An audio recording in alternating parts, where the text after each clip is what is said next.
ECSI fans, you want to revolutionize your sports investing habits? Allow me to tell you about WagerWire. WagerWire is an app that helps you become a superior bettor by allowing you to sync all your sports books and track all your bets in one place. See your current action, your betting history, and stats. You could also sign up for sports books and collect bonus offers. Follow them at WagerWire on X, as it's the best account on the platform. Head to App Store or Play Store now and search WagerWire and download the app.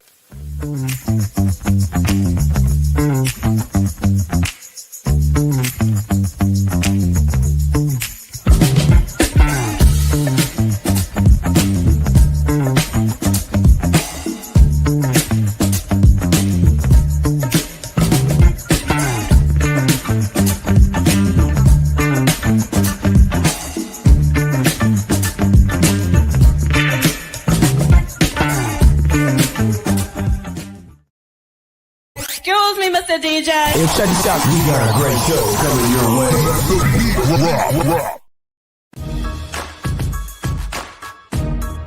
From the ECSI Sports Studios, it's the Midday Market Report with Jeff Dawson.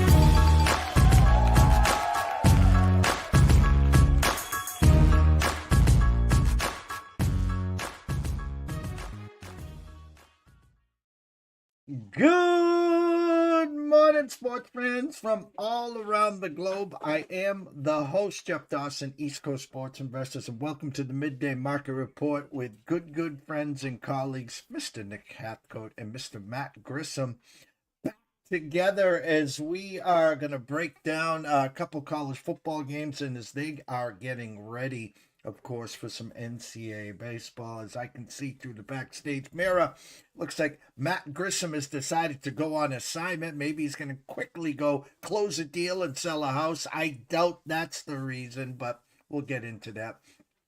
Headliner, Hurricane watch in Glendale, Arizona tonight as the Miami Hurricanes, the U, take on Ole Miss and no Lane Kiffin, who needs them. Currently at the Circa. Good morning, Mr. Benson and Mr. Stevens. The Hurricanes -3, -20 cents. I wonder if Mr. Benson will move that to 3.5 later today. And a 52.5 over -15 cents. And tomorrow night, Hoosier Daddy as the rematch. The Indiana Hoosiers will face off against the Oregon Ducks in Mercedes-Benz Stadium in Atlanta, Georgia, in the Peach Bowl. Currently at the Circa, Indiana -3.5 with a 48 at the Circa, 48.5 everywhere else. So let's bring in the two guys here, Mr. Matt Grissom and Mr. Nck Hathcoat. What's up, gents? Hello. Morning, Sorry, Jeff. yeah, I had to go on assignment. Yeah, I saw you running. It looked like I was watching someone. That woman running There, at is that a little halftime. better? Yes, running all the way across the field in her high heels so she can get the halftime report. But we've done shows before, Matt, with you and Q driving and stuff. So listen, focus, stay straight on the road. You don't need your Ouija board for these questions, okay? This actually brings me back, though, because I think one of the best shows we ever did was when I was playing golf. Do you remember Yes. that? Yes, I do. Those were great times. Those are Literally in between shots, handicapping games. It's a new year. It's 2026. A lot has transpired. We're down to the Final Four. Matt, I'll get your thoughts. Here we got Miami, Mississippi, Oregon, Indiana. No Georgia, no Ohio State, no Texas Tech. It was weeks ago that I brought Nick on. Like, I can't believe he got left out. Nick said all along he thought he was going to get left out. So I'll start with you. We had the initial 12. Now we're down to the Final Four. I think your initial shock or thought right now was, what happened to Texas Tech? But give me your thoughts from the Final 12 to where we are today. Yeah, I think last week when you asked me the question, what result is going to be most surprising that could happen, I we landed on, of course, Miami beating Ohio State, I think was the biggest shocker. But Ole Miss beating Georgia, I think the writing has been on the wall all season long that the SEC is just down, and you don't get the same Alabama team, you don't get the same Georgia team. Now all of a sudden, this Ole Miss team is playing like their hair is on fire, and I think that's in large part to Pete Golding. I mean, even the reporters have asked them or tried to beat around the bush to ask Golding to mention Lane Kiffin. I don't know if y'all saw that, the interview. He's like, I don't really have anything to say to Lane Kiffin. This is about the team and everybody buying in. And that belief to me has been much like Oregon and hats off to Nick because we were on opposite sides in that game. Texas Tech's offense looked abysmal, but I also think Oregon is playing with a chip on their shoulder, just like Ole Miss. It was eerily quiet in Eugene, just like it was in Oxford. These two teams were preparing, and we saw that on the field. They came out, they punched Texas Tech in the mouth. Ole Miss Ole Miss played, I think, one of their most sound games that they've played all season long. They're making me a believer in the talent level of this team. I joked and said, are we really going to back Trinidad Chambliss as a guy that can really win a national championship? Maybe so. The kid is a baller.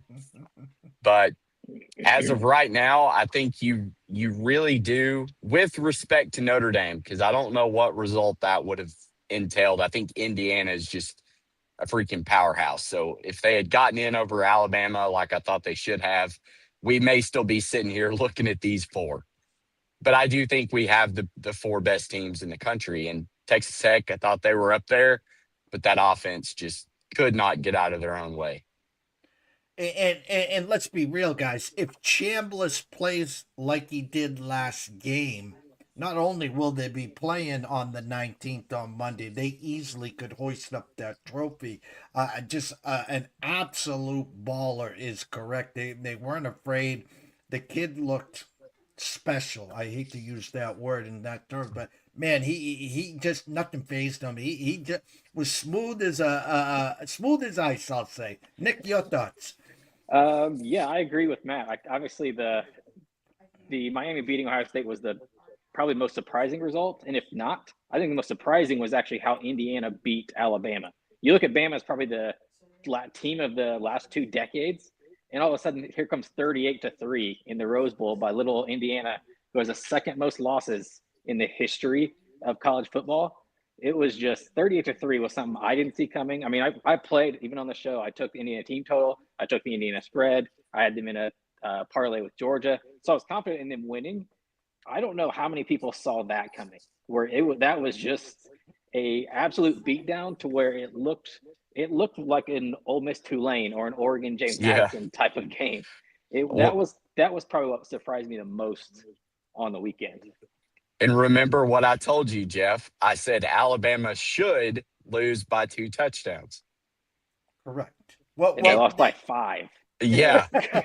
Like even the model who hated the SEC couldn't predict how bad they would actually be on a field. Yeah. Indiana, can we just stop and say, they're going to make movies about this Indiana team, right? If they win it all.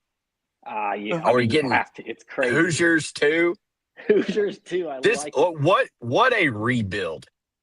Yeah. For anybody that says, it's going to take a new coach a couple of years to get their guys in there that they need to run their set. Bull crap. Kurt Signetti just shut all that down. Now teams are going to want to win immediately.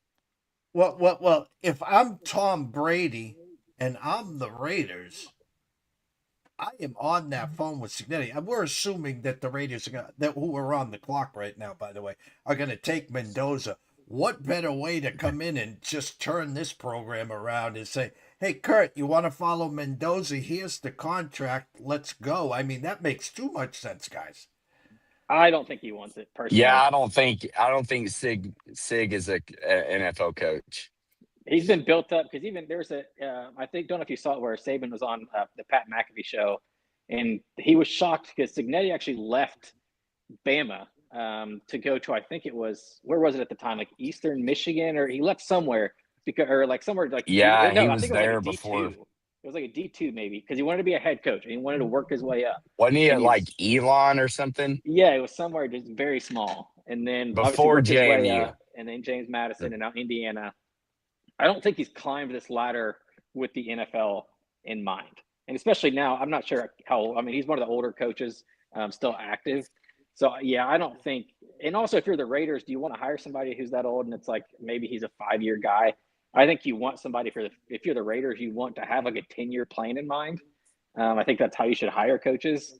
So that's kind of, I just don't see that being a fit that he would want. Now, if you're the Raiders, you might ask, but I don't think that's what he wants. But you brought up another good point: is Fernando Mendoza, is he really a future NFL quarterback?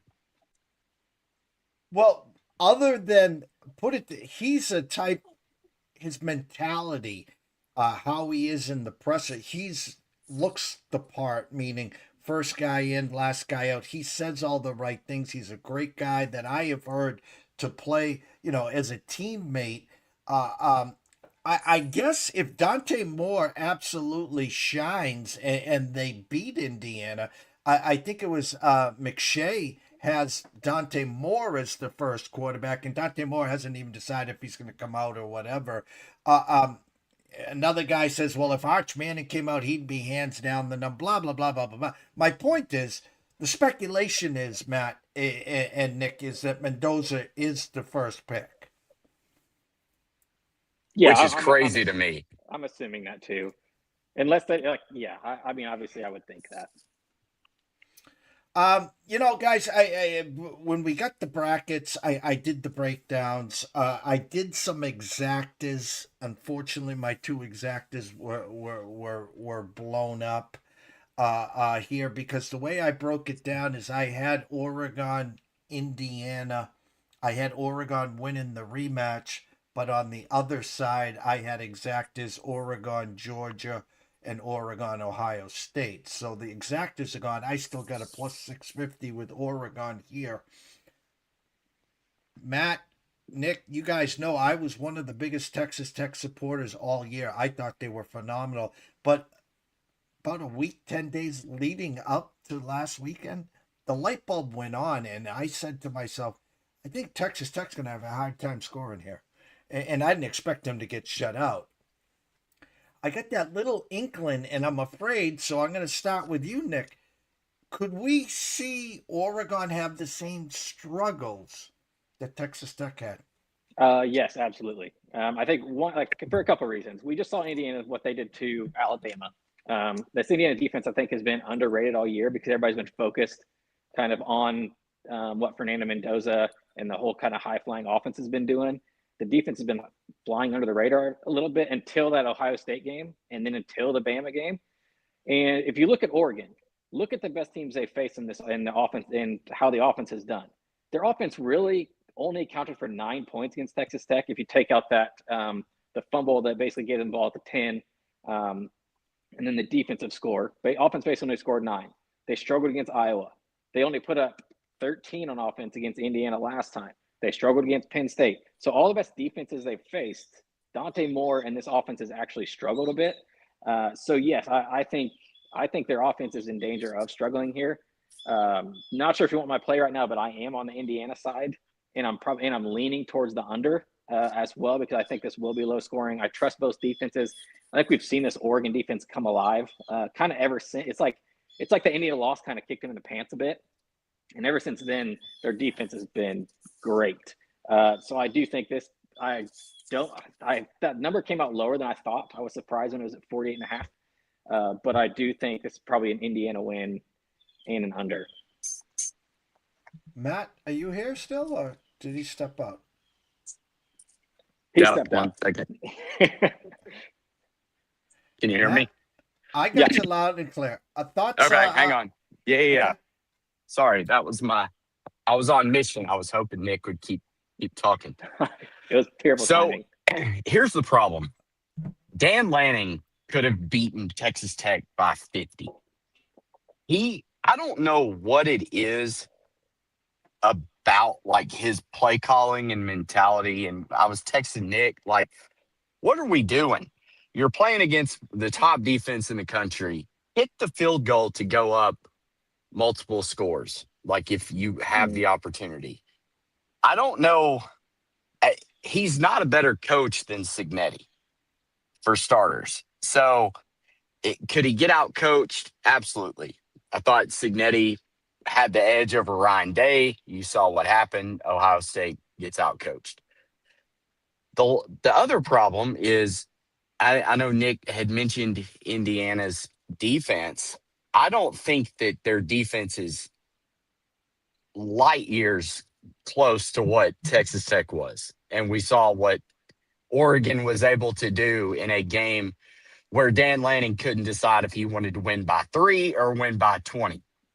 So I think Oregon's defense is going to be extremely good. We saw Mendoza. What did it take? 13 points to beat Ohio State? 14-10, something. I can't even remember the score of that game. Yeah. That feels 13, like it was 13-10. Yeah. 20 weeks ago. I don't know. So anyways, I think Indiana's defense is going to allow Oregon to do a lot more with the ball. I think Oregon's defense is going to play very similarly to how they did against Texas Tech and maybe make Fernando Mendoza not look like the first overall pick in the NFL draft, because I don't think that the kid, he's talented. Congratulations. Great season. You won the Heisman. But I think this is perhaps the worst Heisman winning quarterback stats we've seen in the last 30 years. He can make some good throws. I think Surratt he cleans up a lot. We'll see how it plays out, but I think Oregon wins this game outright. Ooh, opposite sides. I like it. Again, now you're off. You sold on Oregon that quick, huh? Yeah, I'm on Indiana. I think Indiana wins this by 7 or like 7. Just 10 used them for the weekend and then that's literally what get out of the bed. That's what we do as for a job. Here's the thing. Sorry, Jeff. Let me cut you off real quick. So, how I felt about Oregon last year was Texas Tech for me this year. So then I try to find the parallel of, okay, is it right in front? Is the answer right in front of me? And I think that answer is Oregon. I'm not going to be surprised if Oregon wins this game outright and goes on to win the national championship. Here's one little counter. I don't think Texas Tech's defense was that much better than Indiana's. Considering Texas Tech, the best team they played was BYU twice. So that's kind of what we were basing that off of. When Indiana kept Ohio State to 10, they kept Oregon to 13. So I think those are much more impressive than what Texas Tech did to BYU twice. So I don't think they're light years difference. Yeah, the only difference is the model graded extremely harsh on strength of schedule. And Texas Tech had the worst strength of schedule of the 3, but Indiana and Ohio State strength of schedule it in like top 25. So yeah, it kind of all varies. I think Texas Tech's was like 45 and Indiana's like 38, I think. Yeah. Something. Yeah. I mean, they were close to each other, but yeah, it definitely weaker. It was funny because I was working the BC football game when Oregon hosted Indiana. We had Indiana team total over in the first half, and it took like a 50-plus yard field goal at the buzzer at the first half to get that over. Indiana came out guns a-blazing second half. Oregon woke up, but it took a pick six late to end up, solidifying that win. Since then, I think Oregon has gotten healthier, and I do agree Dan Lanning has a chip on his shoulder. But the light bulb went on for me with the Texas Tech when I watched BYU struggling. And I'm like, oh shit, I could see Texas Tech now struggling to Oregon, and there's a little faint to me. That's why I asked you, Nick, that I think the Oregon offense, unless Dante Moore becomes has one of those Chambliss days, I think they're going to have a. I'm not saying they're going to have a hard time moving the change, but those long sustained drives, and I don't want to see Oregon playing that catch-up role where Indiana's cooking with Crisco early. They get a 3-7, maybe even a 10-point lead, because that's when Signetti and company step on your neck and they keep coming and coming. Especially since Oregon's down to basically one healthy running back now. With my gosh, forgot his name, broke his clavicle. The guy who led them in 15 rushing touchdowns against Texas Tech, he had 15 carries, 2 touchdowns, and now he's out. So I think, those sustained drives are going to be much tougher. Obviously, Whittington's still healthy. He's the explosive one in the backfield. But, I think that part concerns me, where it's, can they sustain drives, keep Mendoza off the field? I think this is slow. That's why I said under for sure. I'm most likely playing. And, I think Indiana. And I'm not going against Signetti, period. So, give me that 3.5. The second game, the Hurricanes, came out this year. They were a team that looked very, very impressive. And it was like, wow. I said, this team's one of the best teams in the country. Then they had that hiccup on Thursday or Friday night in Louisville, and then they lose to SMU. And then, of course, on Selection Sunday, are they in or are they out? Dogs against A&M, but I know both you guys, we were waiting for this because we thought A&M was flawed, but a lot bigger dogs against Ohio State, but that line dropped 2 points like 3 hours before kickoff, and I'm like, oh, here we go. There's a hurricane watch. Now the favorite, Nick. There's a difference between being a dog and now the favorite, and 1 win away, Nick. 1 win away, January 19th, Monday, Hard Rock Stadium, hosting the national championship game. Yeah, I honestly don't know what to think of this game. This could go this is one I wouldn't be shocked if either team wins, to be honest, and I wouldn't be shocked if either team wins by 10. I'm not sure what to think of Miami still. Obviously, I trust their defensive line above everything. The defensive line is ridiculous, probably the best one in the country. We've said that all year long. I'm sure Matt has too. It's just one of those things. Now, this offense is a little bit different than what they've been facing with it being so up-tempo. They're going to try to wear them down and keep those guys on the field as long as they can. And we saw Trinidad Chambliss against Georgia, 0 sacks, even though he got pressured 12 times. And now if basically, I don't think Miami has guys in the secondary to keep up if their defensive line can't get pressure. Now, I think they will get pressure. They'll probably sack him a few times. That's inevitable. But, I'm not sure outside of that what to think is Miami defense. And on the offensive side, do we trust Carson Beck? Like, Trinidad Chambliss is probably playing as behind Mendoza, probably the best football out of anybody in the country right now. And Carson Beck, he hasn't even hit the 150-yard mark in a game in the playoffs. He hasn't had to. And so I don't know if I trust him. He's been in these big games before. We've seen what he's done in these big games before. He hasn't had to. So let's see if Ole Miss can put pressure on him and put points on the board, which I think is going to happen.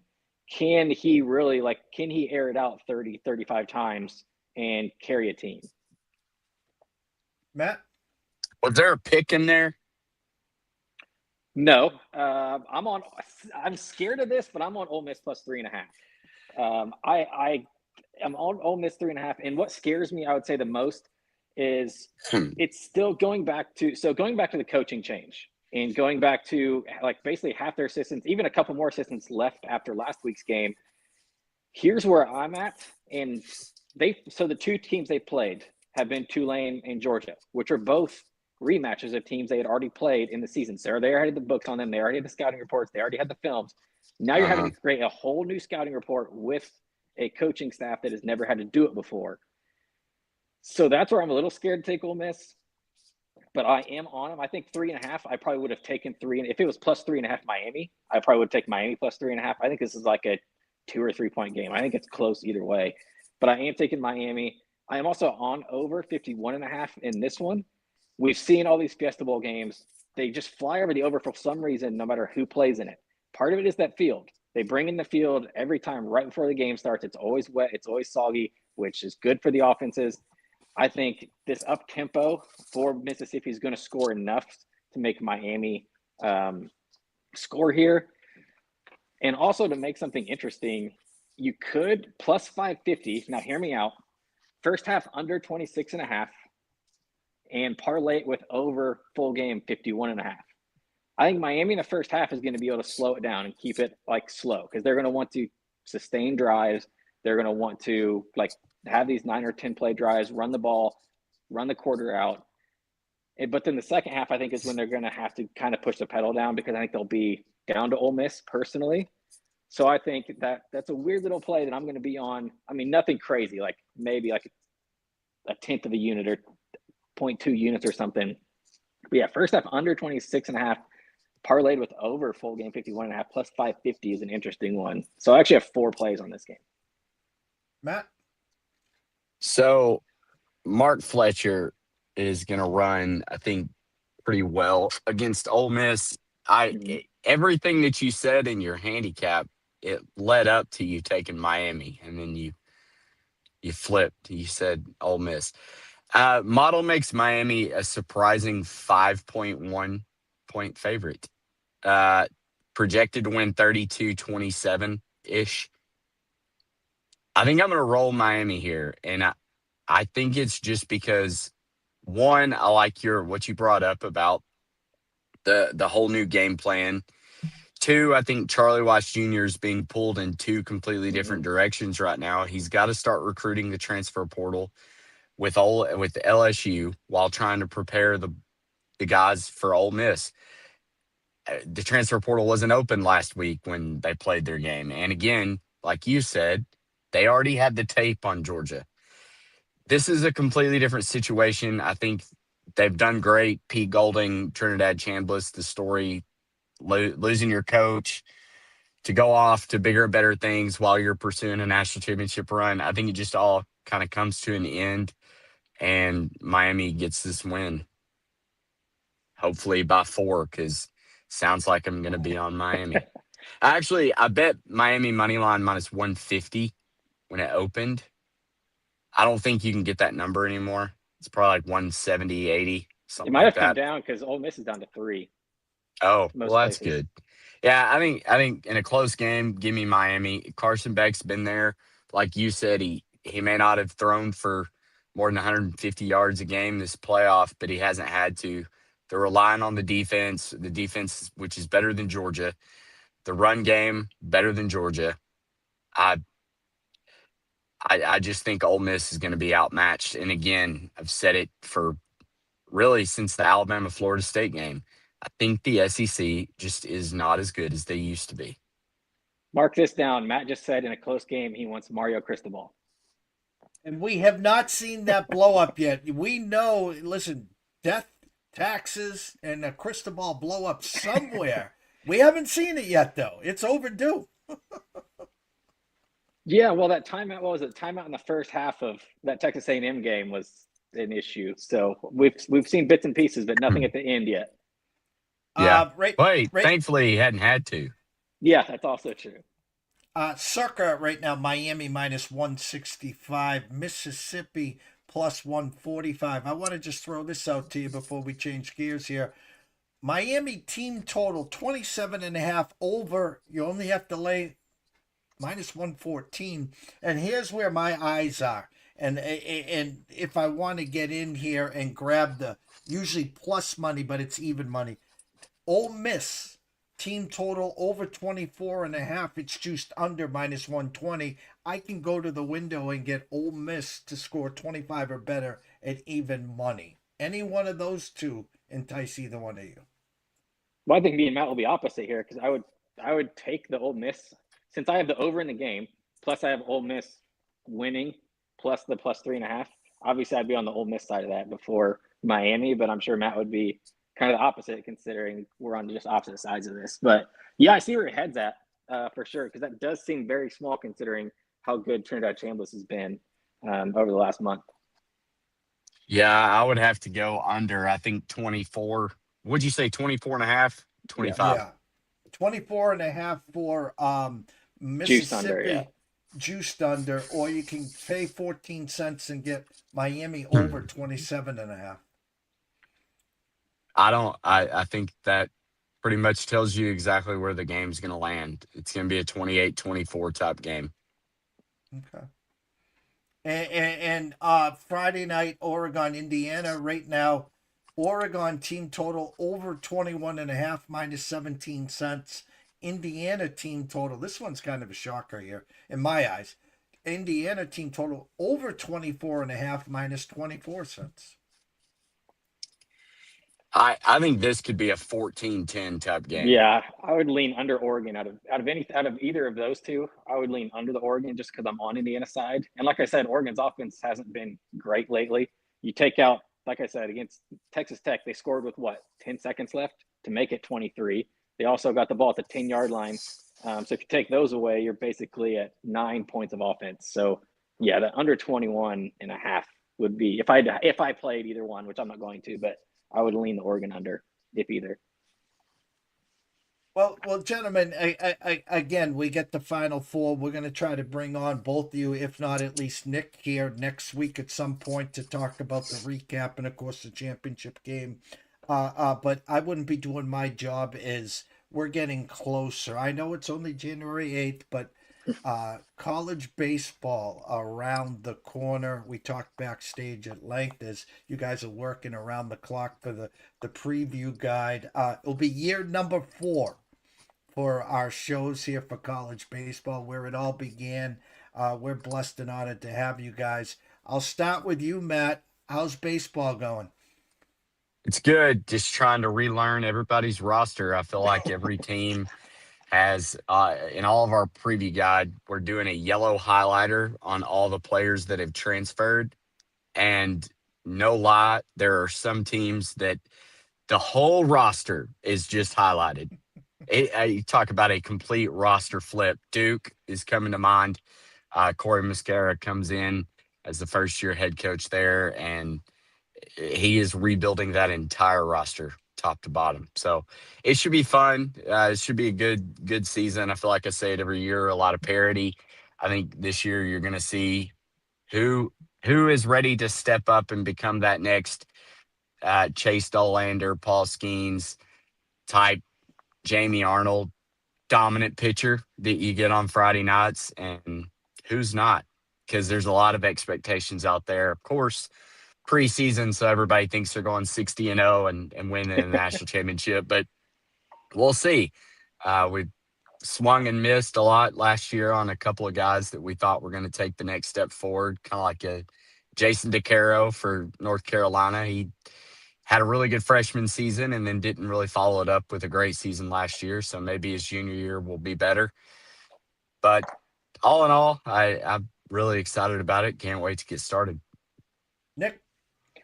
Yeah, dogs woke me up early this morning, so I've worked on a deep dive. Got through Oregon State this morning, and right now before we hopped on here, I was working on a position player group for Nebraska.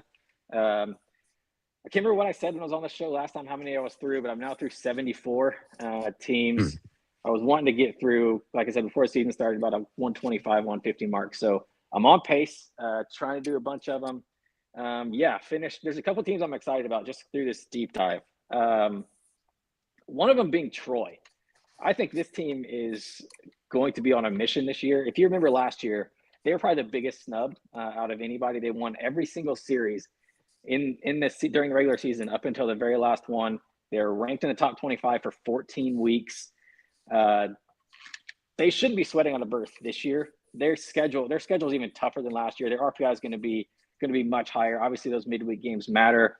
They brought in a ton of guys from the portal, and their coach has said, like, they are out for blood, like, through the fall. They basically have treated it like a football type of camp, where they said, like, he even mentioned it, like, they're going to be like that 22 Tennessee team, where it's like, you are going to either love us or you're going to absolutely hate us. And they brought some big bodies in. Surprising for Troy last year, they only hit 56 home runs. I think they get to 100 this year with the roster they brought in. That's a team I'm excited about. Obviously, like Matt said, we always want to find those starting pitchers. Could it be Dax Whitney? I think is one I found this morning, who just because I did the research on Oregon State, is one that could take that step, or he could become a Jason DeCaro, just because if Dax Whitney was a freshman last year, jumped onto the scene, can he follow it up again? So yeah, and obviously the SEC is going to be crazy. Texas should be good again. Arkansas, obviously LSU, Tennessee. Is Florida going to jump back into it? Georgia should be just as good again as last year. So there's so many storylines going on, and yeah, it's tough. This time of year is fun, but obviously can't wait for February 13th. Oregon State is a team that intrigued me too. That Mhm. 1-2 punch between Dax Whitney and Ethan Kleinschmidt. Yeah, They lose everybody, I feel like, in the heart of that order. Gavin Turley and Arquette. Yeah. Ava Arquette. So I don't know if I'll have a future sticking on Oregon State or not, but definitely the pitching intrigues me a lot. And then Trey Beard, the big time FAU pitcher transferring to Florida State, can he be the Monday guy or the Friday guy? As I'm reading a text from Monty talking He's supposed to about be their Sunday guy. Yeah, he's going to be their Sunday guy from what I've read. a lot of them, the ABCAs are going on right now in Cleveland. So a lot of guys are up there covering college baseball already. And he just said, guys, look out for Gardner Webb this year. And somebody responded, I will not buy into the lies. They were 6-18 in conference play last year.